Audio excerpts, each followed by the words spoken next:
No, I think we have a failed has state been in our going border. on for 2 decades. We've been having the same conversation about immigration now forever. And the one time we came close to a deal, the McCain-Kennedy bill, Republicans were the ones who tanked it because the right went absolutely nuts over the word, quote, amnesty. That bill never happened. No compromise ever happened. I mean, we came from a place as a party, as a former Republican, where we once talked about compassionate conservatism.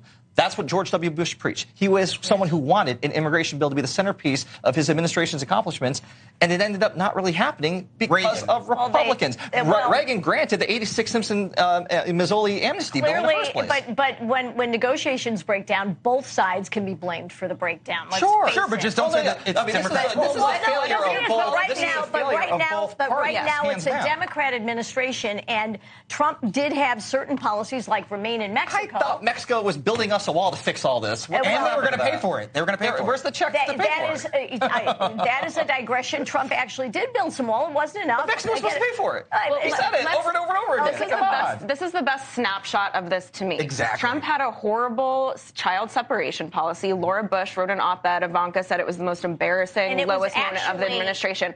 Biden's approval rating is the same as when Trump rolled that out and everyone was absolutely furious with him. That is how upset people are at the Biden administration about immigration. Let me wrap this up this way. This is the debate. This is it. Right? And this is why, in part, I think it's gotten to where it is in Texas. All right, speaking of Texas, have you seen this?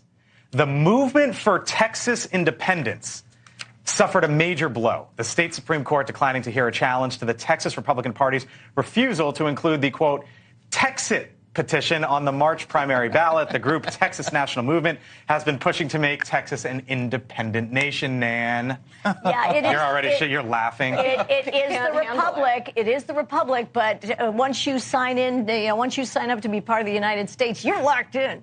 But I want to just mention one thing apropos of Texas. The Flores consent decree was what the Trump administration finally decided to enforce, and that was why children were separated, because of the Flores consent decree, which was actually an Obama administration policy. But that irrespective of that, Texas cannot just decide its own. Let me just say, let's get that federal money back then if Texas wants to. Let's see how that goes. There you go. Yeah, that's got 97,000 signatures. There's 30 million people there. All right, if the Cowboys win the Super Bowl, they can become their own state. Yes, right.